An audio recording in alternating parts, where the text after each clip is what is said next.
Ito po'y SPG, patnubay po sa lahat ng mga manonood. Napakaselan po itong usaping ito. Pero kailangan po rin po natin pakinggan ang sumbong ng isang nanay, isang OFW, at para maaksyonan. At meron din po tayong pagkapulutang aral nang sa gayon, hindi po mangyari ito sa ating mga tahanan. Isang ina na labis po ang paghinagpis. Nahuli niya po kasi ang kanyang dalawang anak nagtatalik. Ngayon, buntis ang panganay.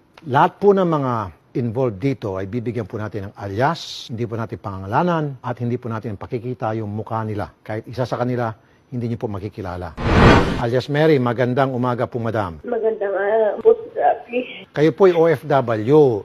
Opo. Ilang taon po kayo sa labas ng bansa? Bali po, on and off naman po ako nagmaalis. Ngayon lang po talaga ako nasigil dito sa Pilipinas. Almost 3 years na po. Okay, ilang taon po yung mga bata? Yung panganay ko po, magna-19.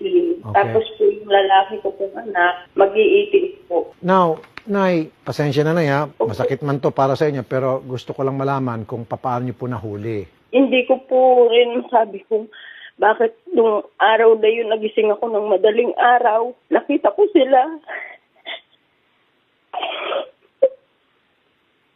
Ang nakita ko sila sa ganung posisyon.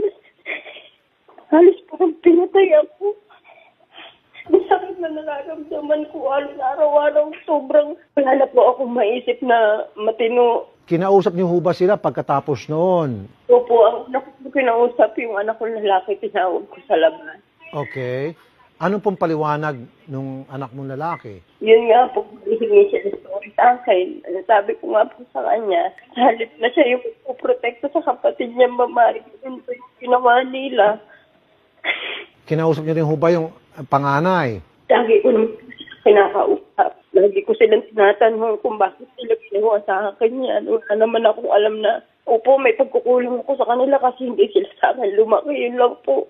Hindi po sila lumaki sa inyo dahil kayo po'y nasa abroad palagi. Opo. Okay, habang nasa abroad po kayo, ma'am, sino po yung nag-aalaga sa kanila? Sino po yung mga bantay nila? Yung panganay ko, doon po yun sa side ng ama nilang namatay. Tapos yung bunso ko po, nasa magulang ko mismo.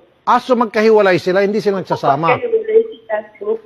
2005 po, maliligpag sila nung namatay yung ama nila. Nagkahiwalay na po talaga sila. Okay. So wala pa silang kamuang-muang nung sila'y magkahiwalay, gawa ng isang sitwasyon.